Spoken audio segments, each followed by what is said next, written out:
So should I continue? Should we keep just going with it now? Now Yeah, we've already yeah. jumped into Go it? for Yeah? it. All Why right. not? We're in it All now. right.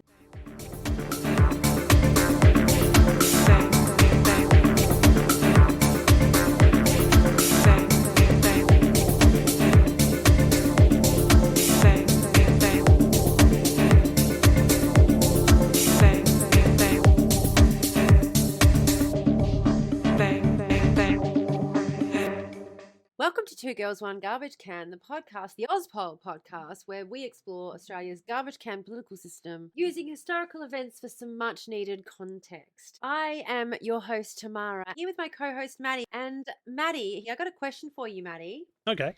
Have you ever fucked up so badly that Daddy took away your toys for 2 whole decades? I mean, look, I've had some pretty big fuck ups in my time, and it was never Daddy taking away my toys. It was always Mummy. 2 decades? No, not quite that long. 2 weeks, I think, is probably quite the that longest long. period of time I've suffered a punishment Ooh. for. That's about average, I'd say, for Yeah. the average timeout. But Especially with the magnitude of my cock ups. Today we are going to be talking about ASIS, Australia's Secret Intelligence Service, which is a subsidiary of ASIO, the Australian Security Intelligence Organisation. The primary function of ASIS is the collection of foreign intelligence. Under its directive, it was also required, and is, I should say, now also required to maintain a covert action capability. However, for a while, that covert action capability was rescinded as a result of an exercise that happened on the 30th of October in 1983. Before I jump in, I have to tell you, I came across this story because I was researching the history of lobbying in Australia. I love that. I stumbled across this, and so this became what we're see. talking about today. Understood. It was too good to pass up. And when I tell you that after finding about the ex-MP who was accidentally giving foreign intelligence to the KGB, the fact that he didn't make it into the story at the end of the day.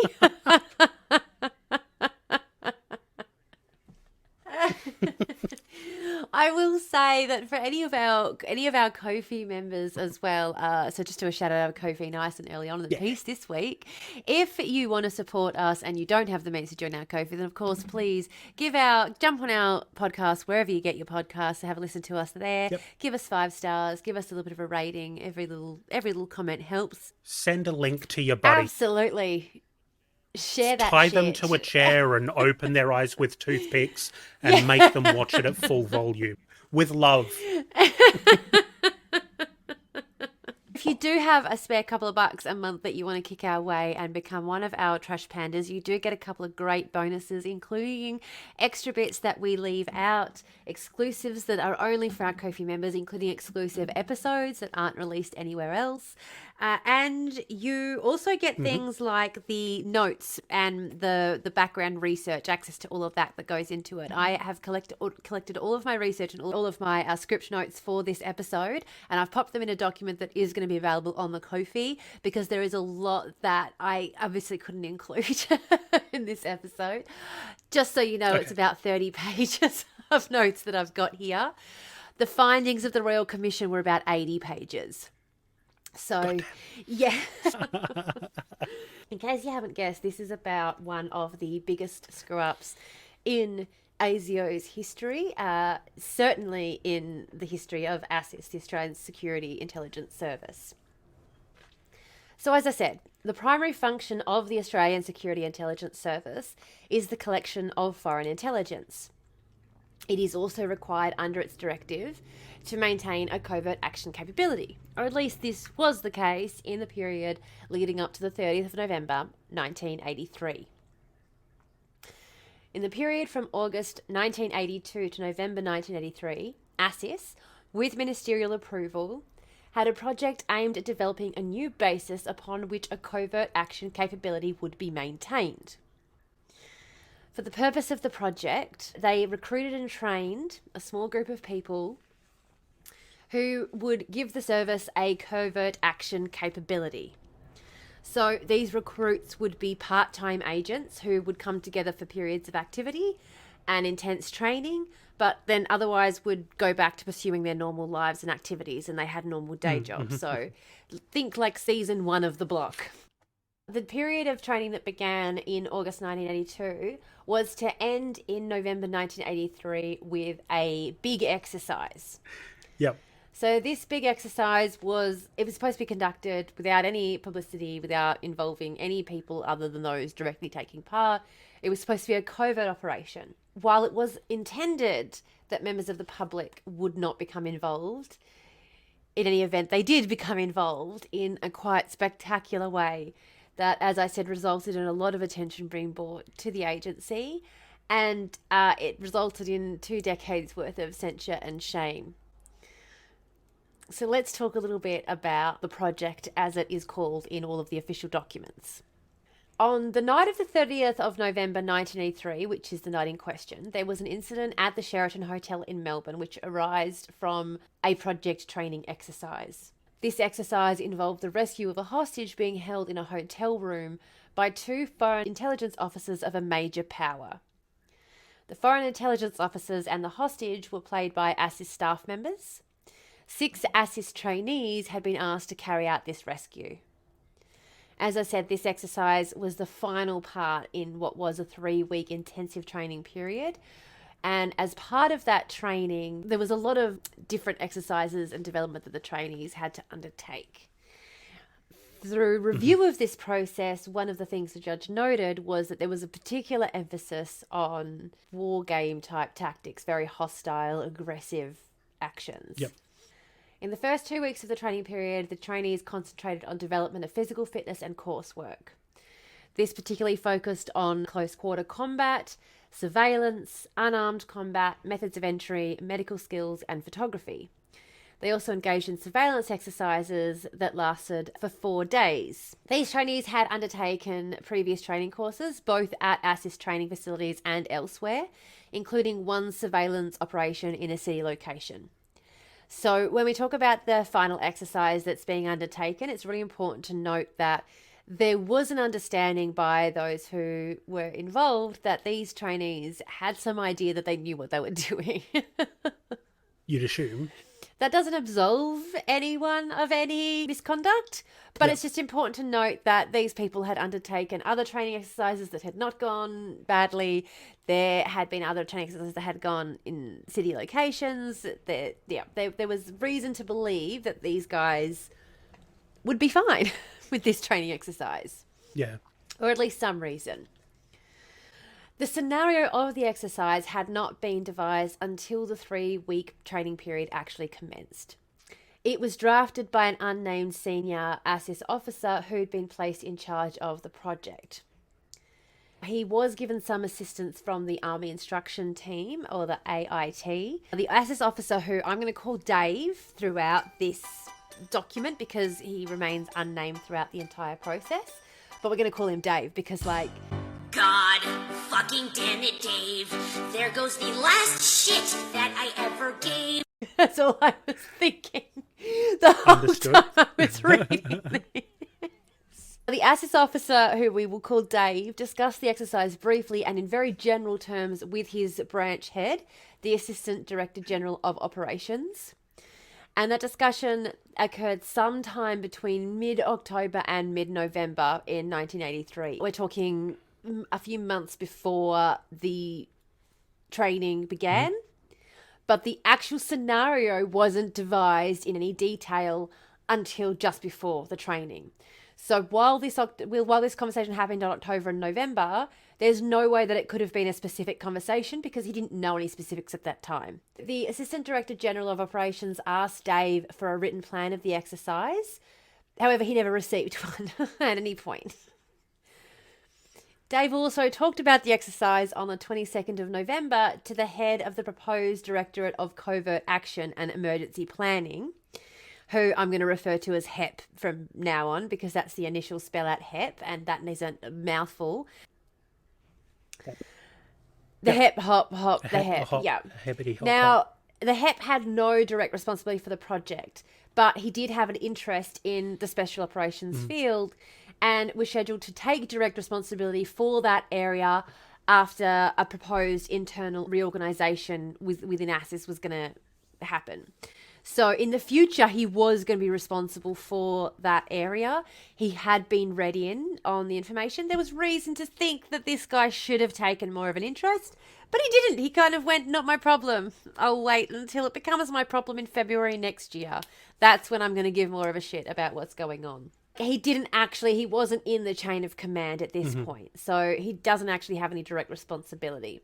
But as I said, he did have an interest in the operation. At that discussion, he was told that weapons would be carried during that procedure. He's the head of emergency planning, HEP. He is told that there will be weapons, they will be carried during this exercise. He's told that the weapons will be concealed handguns.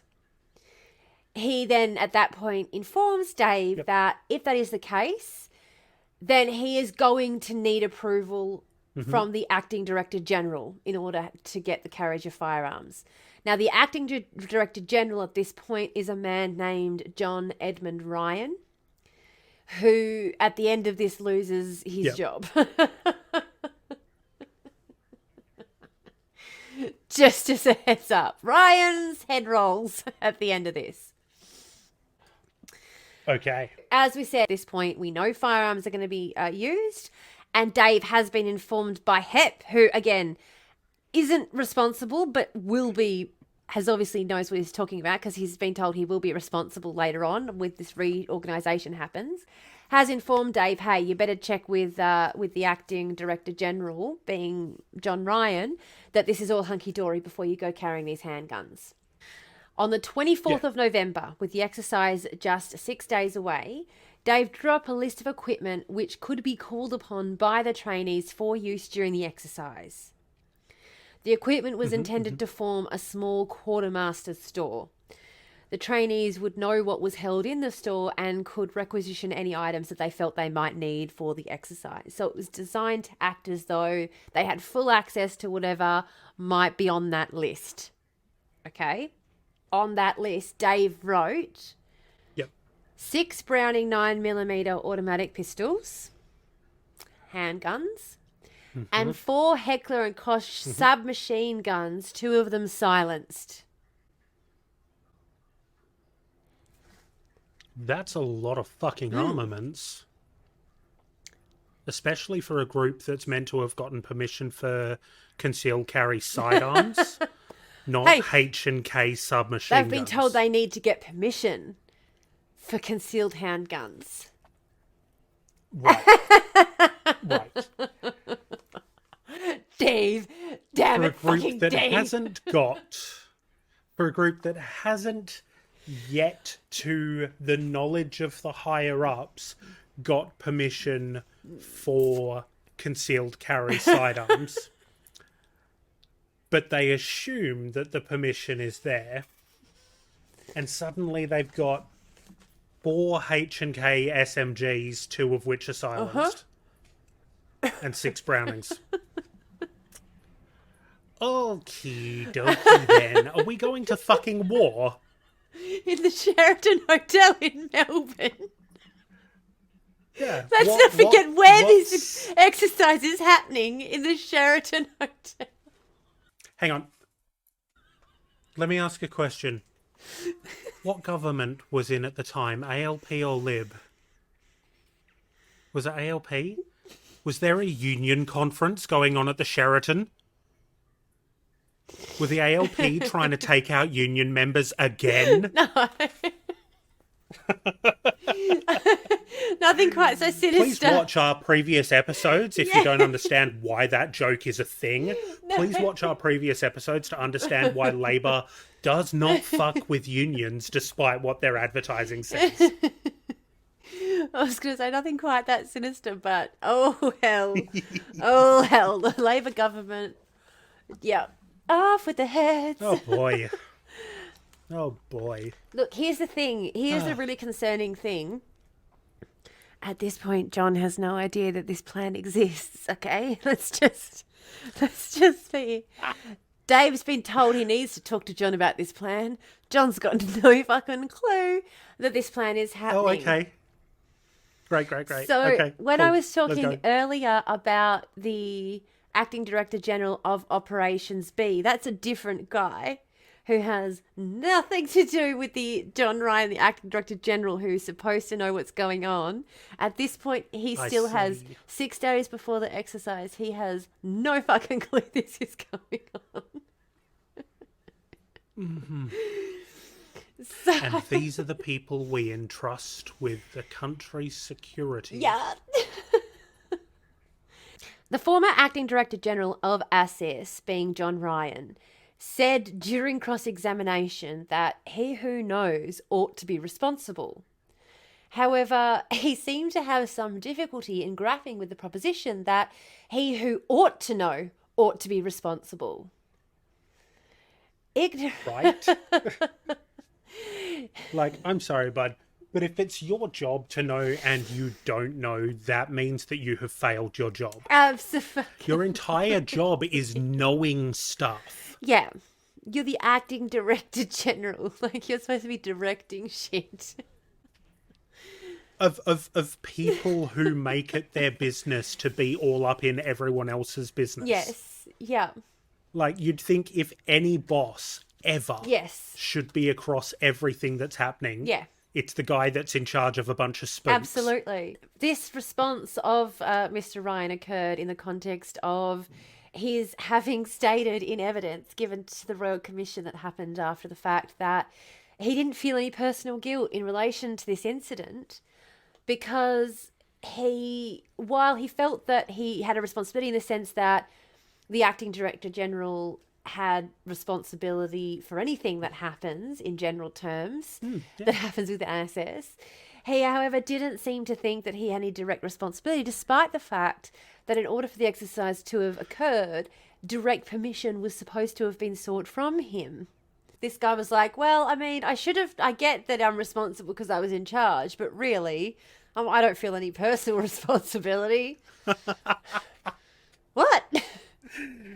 Yeah, I know my name is on the sign that's above the door, but I wasn't in that meeting. Yeah. No. I know I should have been in that meeting, but I wasn't, so okay. Oh, boy. We got to forget that John for a bit because there's a different John coming up. Oh, God, why is everyone named John? Because it's the only name. It's the only name that white men have. Now, this is going to get worse. This is going to get worse. Oh, good. So I Oh, hope we're ready. good. Let's go. This is why the lobbyist accused of treason didn't make it into the episode, Matty. This gets so good. The day after making this list, the 25th of November, the weapons were taken from the ASIS training facility armoury and packed in preparation for their removal to the exercise location. Dave also contacted the ASIS security section and asked them to issue Commonwealth exercise cards for the trainees involved in the exercise. ASIS has a stock of these cards. They are obtained from the Defence Authorities. These cards indicate that the holder is taking part in a Commonwealth government exercise, and it lists 3 officers at the Victoria Barracks who can be contacted to confirm the person's identification to get their bona fides in the event that the police intervene. This is foreshadowing. Foreshadowing is a literary device. Foreshadowing. There is a conflict of evidence about what happened here between Dave and the security guard that he spoke to about these exercise cards. Dave did communicate that weapons would be carried, and this information was passed on to the Army liaison officer. However, there is some disagreement over whether Dave stated that he had obtained approval or that he was obtaining approval from the Acting Director General, John Ryan, let's call him Ryan to avoid confusion, for the carriage of these weapons. Okay. So the security officer claims that after being informed of the intention to carry weapons, He advised Dave that he didn't know that there was any legal authority whatsoever for ASIS to carry weapons in public. So he said, look, all right, I'll give you these cards, but just FYI, as far as we're aware, there's no legal authority for ASIS to carry weapons in public at all. So you better check on that. And the conflict here is whether Dave said, I've got permission or I'm getting permission. Okay, so just before we go any further, let me get the players in this game, because I'm about to draw up one of them conspiracy stringboard things, so that everyone who's watching can follow what the fuck's happening. Get because it? We've got two Johns. Get it? Like, we're going to need something here. So we've got John Ryan. Yeah. So John Ryan is the acting Director General of ASIS. So his ass is on the line. Excellent. So I'm going to put him at the center of this, right? Because the buck is supposed to stop with him. But he's not. This is the problem, Dave. Dave is at the center of all of this. This is why I gave him a name. A lot of these other people you won't hear from again. So as much as I'm like, these security people... put Dave at the top then. Yeah. So these people I'm mentioning really as side characters, they only come into it because when the state was trying to figure out what happened, they kept stumbling across evidence that Dave had been warned again and again and again and again that this was a bad idea. Okay, I understand now. I will put away the conspiracy board. No, I mean... It's not needed. Yeah. It's not needed. So... It's all side characters.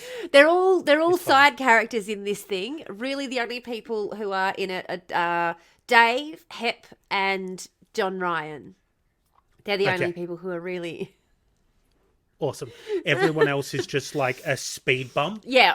That is like, hey, Dave. Yeah, Dave. Slow your roll, buddy. Dave. You're fucking up. Yeah. You're about to make a mistake, Dave. Yeah.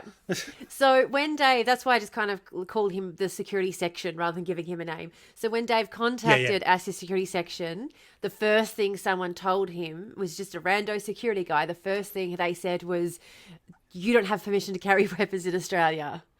Are you sure you've got permission to carry weapons in Australia? Don't think you guys have the weapons permission to carry those in Australia. Okay. So not doing a lot of listening this way. No, Dave doesn't have very good listening skills.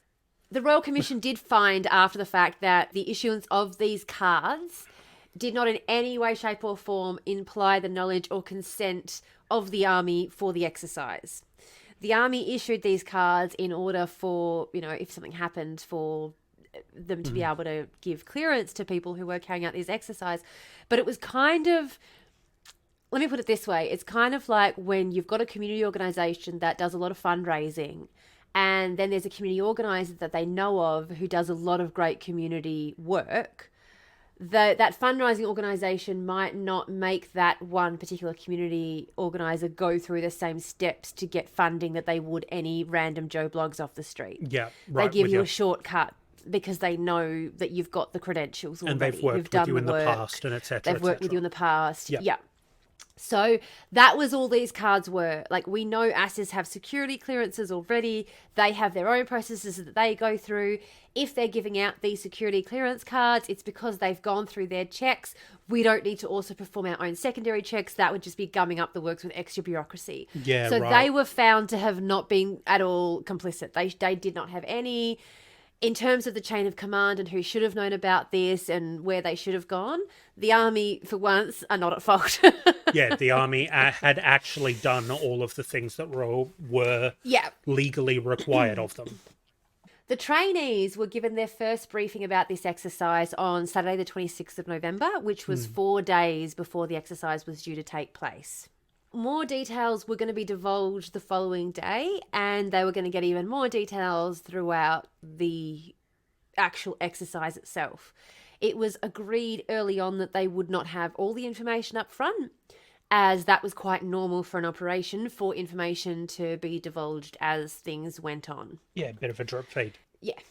So at the first 2 meetings, that first one being the 26th and the one the following day, the 27th, the trainees were told that their job would be to conduct surveillance on a man named John, who had earlier defected from his country and was at the time living and working on a farm near Geelong. John was the brother of Michael, a cipher clerk at his country's embassy in Canberra. Michael himself also wanted to defect, but he required assurance of his brother John's safety before agreeing to do so. At this stage, the trainees were told only that the exercise would involve the surveillance of John. That's as much information as they got. Yep. In terms of the briefing that the Acting Director General, being John Ryan, did get, the Acting Director General and the Head of Emergency Planning visited the ASIS training facility on the 25th and 26th of November to meet the trainees and to observe their training. On the 26th, after watching some sessions, the Acting Director General, being Ryan, and HEP, were spoken to by Dave about the planned exercise. Now, there is a conflict of evidence here about the length of the meeting. Estimates range from 3 minutes to half an hour. And there's a reason that that's important. Just a factor of 10 difference between the estimates. Yeah. Okay, cool. Yeah. There's also a dispute about whether the discussion constituted clearance of the exercise by Ryan, the Acting Director General. Okay. Dave states that at this point he briefed the Acting Director General and HEP about the proposed course of the exercise from beginning to end. He outlined the scenario as it happened and gave the name of the hotel to be used. He advised at this point that the exercise would change from a surveillance exercise to a rescue operation, and that he proposed the trainees carry weapons throughout. HEP asked whether the weapons would be concealed and was assured by Dave that they would be. Okay. This is 3 days after he's written his shopping list that includes the silenced semi-auto submachine guns. Sorry, yeah, which cannot be concealed because they are about that big. Yeah. Yeah. So you're not sticking that in your waistband and No. tucking a shirt over it. No. And the Acting Director General, John Ryan, asked Dave to keep him informed of how things were going when the rescue stage of the operation was unfolding. He wanted up-to-date information about what was going on with this operation. That was what he advised at that meeting. Yep. The Acting Director General, John Ryan, stated in evidence that he was told that whilst there had been consideration of force being used to effect the rescue, no force would in fact be used. He said statements like, cooler heads will prevail, the trainees know where the limits are, they, we trust our trainees, they've done these kinds of exercises before. So whilst during the training sessions that he witnessed, the leader of the group had gone through using force on the door, for example.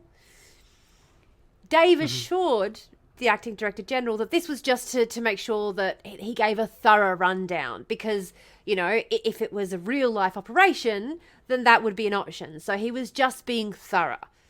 This is Dave. Damn it, fucking Dave. Oh, boy. The tale of two Johns and their friend Dave. Yeah. At this point, it's reading more like their mortal fucking enemy, Dave. Yeah. Oh, I swear Dave has got he's got a humiliation fetish, I think. Yeah, he's...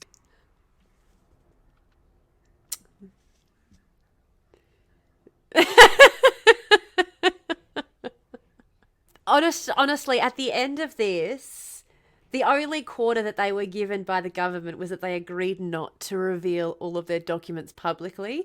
And I swear it was just because they were like, we can't. It's so embarrassing. It would be so humiliating. Yeah, if we show the public this and show them just how purely incompetent these people are, they'll never fucking trust us again. Anytime they see ASIO appear, it's just going to be like, Dave, damn it, fucking Dave.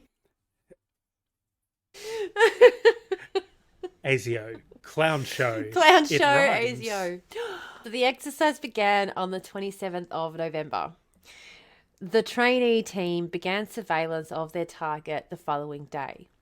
They conducted surveillance on a farm near Geelong where John was working. John then left for Geelong, where he met 2 foreign intelligence officers being impersonated by ASIS staff members. After a break in the meeting, the 2 foreign intelligence officers went through the motions of abducting John and taking him by car to the Sheraton Hotel. The trainees lost John and the foreign intelligence officers on the way to Melbourne and had to be told by a member of the Army Intelligence Tactical Unit that they could be found at the Sheraton Hotel. So they fucked up early on. They fucked up the surveillance stage. Oh, wow. Yeah, they had to call it a favour with their friends. For the team, the period from the 28th to the 30th of November was then just settled down into a routine of surveillance at the Sheraton Hotel. For their part, the foreign intelligence officers regularly left the hotel for exercise and to pick up food. On one occasion, on the morning of the 28th of November, they took John for a walk in the Treasury Gardens. During the days John and the guards were in the hotel, about $70 worth of liquor was consumed by them. All of this is to say that there was a lot of information that these people had access to that tells them what they did next was not the smartest idea. Okay? Like, there's other opportunities. You know, they're taking this guy out for walks. Mm-hmm. They're drunk. They've been drinking a lot of alcohol. There's a lot of signals here that there's other opportunities. You don't need to do this. This isn't the way. Okay, what the fuck? Anyway. Yep.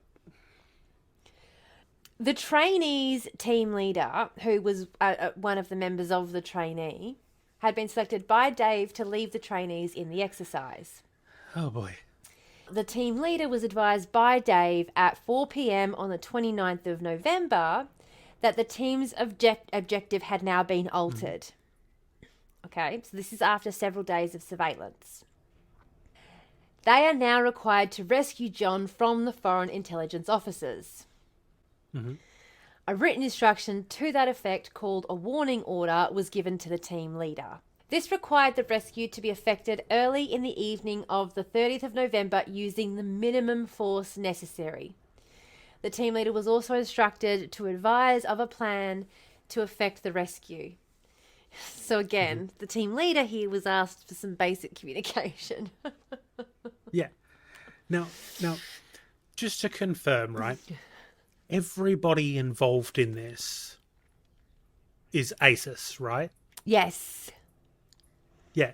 So everybody involved, from the asset to the foreign intelligence agents to the trainees, they're all part of ASIS. Except for the times they have to call and ask for help for someone who actually knows what they're doing. From the army. Yeah. Yeah. Yeah. Yeah. Okay. Yeah.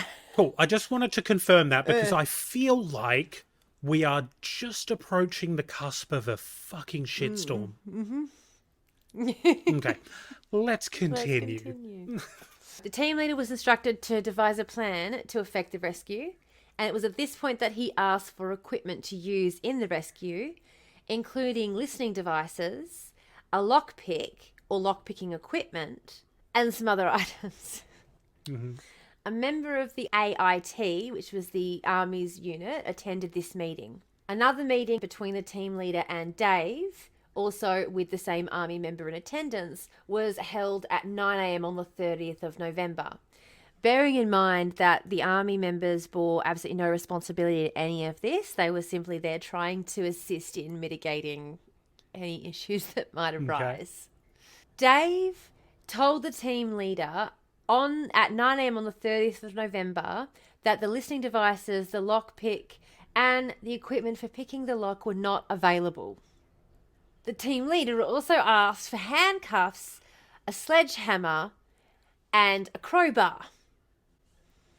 Browning pistols, submachine guns, balaclavas, and gloves. Okay. The submachine guns were requested because the foreign intelligence officers might be armed, and these guns would provide a clear margin of superiority and would be silenced. The team leader was told by Dave he would have to purchase the sledgehammer and the crowbar because they were not obtainable from ASIS stores.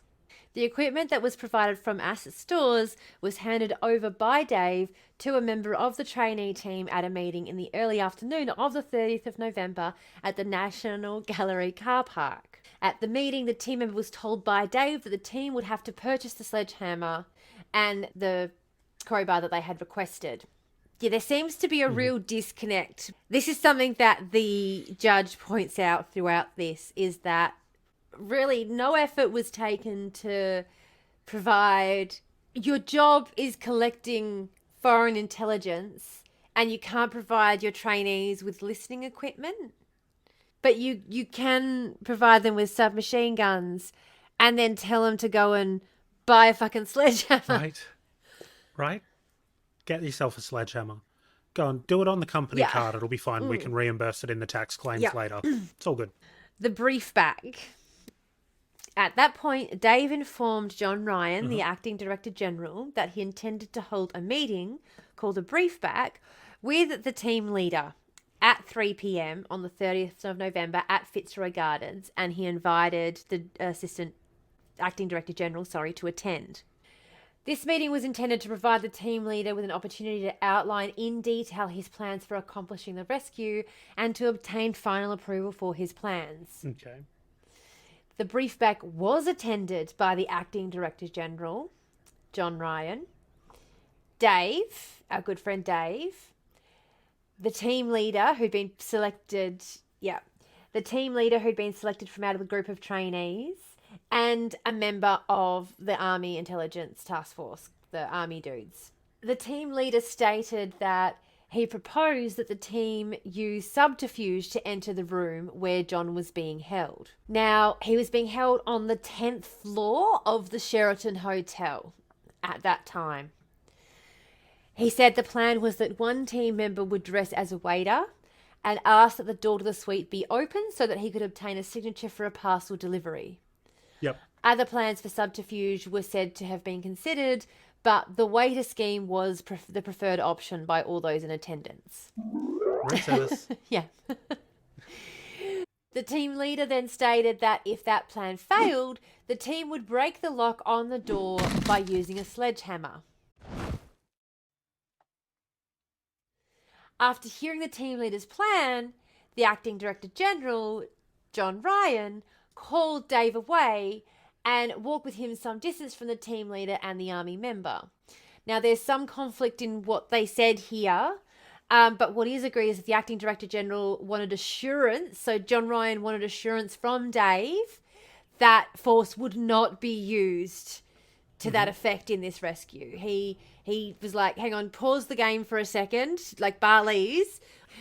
I want to make sure that no sledgehammer is actually going to be used in the making of this production. And Dave went, no, definitely not. The team leader's just gone over that option for the sake of reality for us. And acting director general John Ryan's gone, excellent, good, no worries. They've come back regrouped with that being. John Ryan's like, Dave, I swear to God, if you break one of the Sheraton Hotel's doors, I am going to take that door and insert it inside of you sideways. Yeah, like, absolutely. Yeah. I have a point system with these guys. They will take, I am a gold platinum member, motherfucker. That will go away like that. Fuck that up for me. Dave says that he advised that good judgment of the team would prevail and would mean that no doors would actually be knocked down. And that the option for force had been used again only for the sake of completeness, for, completing the picture. At that, Mr. Ryan left after telling Dave to go ahead with the exercise. The acting director general spoke directly to the team leader about only one thing.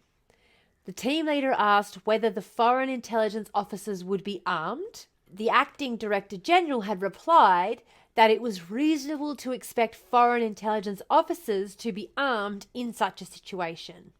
The execution of the plan that evening. The training team assembled in room 007, adjacent to the suite of rooms 004, which was part of the penthouse 4, in which John was being held at 8 p.m. on the 30th of November. They were in room 007. Yeah, I know. I know. Oh. Okay, let's continue. I'm just going to leave that one hanging. Everyone knows why that makes me furious. I don't need to say anymore. There's a reason I mentioned it. It wasn't really necessary to mention what room number they were in. Oh, but I still felt my the need God. to. It reads like a shit comedy. It, honest to God, reading through this reads as you get to the end of this and you're like, Dave just really fucking wanted his own Mission Impossible. Dusk had been chosen as the best time for carrying out the rescue since conditions would facilitate a quiet getaway. I don't know why they thought that in Melbourne, but okay. Yeah, right? Dusk. Yeah. The team members assembled in room 007, adjacent to the suite rooms, which was 004, penthouse 4, in which John was being held at 8 p.m. on the 30th of November. The team members were issued with party masks, which were to be worn to conceal their identities and also to maintain a cover story that they were escorting John on his Bucks night. The equipment to be used in the rescue, including the weapons, had earlier been taken to a room on another floor of the hotel, in room 1109, which the team had been using as its base of surveillance prior to this point. Mm-hmm. Shortly before the rescue was attempted, they moved all of this back down to room 007. The weapons had been guarded at all times, according to all the, everyone who was involved says that we were really careful with making sure we didn't lose sight of the weapons, which is really, really, really fortunate. All the weapons were also loaded with plastic cartridges. These cartridges make a bang, but do not emit a missile. In some circumstances, they can cause injury at close range. The cartridges were included to simulate reality. I included all of this information because it's good to know that the weapons were guarded at all times, because it turns out these weapons were never formally signed out of the ASIS armory. Of course not. So these motherfuckers are running around town Of course not. with submachine guns that no one even knows they have. Wow. I was going to say, though, tell me, guys, this isn't so far the wildest episode we have done of the podcast.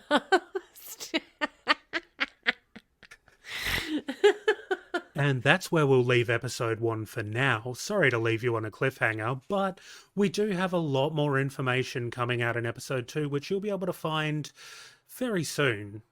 And if you are a member of our Ko-fi, you will get part 2 of this episode right now up on our Ko-fi. Just another reason to become one of our beloved Trash Pandas. As always, thanks to everyone who has joined us for this week's dive into the depths of the trash fire that is Australian politics. If you've enjoyed what we've done this week, please make sure to drop us a follow, rate us 5 stars, share the episode with your buddies, and maybe visit our Ko-fi if you're really feeling it. And then, do all of the other usual engagement things to help us get the word out there. You can find Tamara and myself on the social media links that are no doubt in the description below. But for now, it is garbage day, so the girls got to take the trash out. Bye. Thanks for tuning in. We'll see you next time. Bye.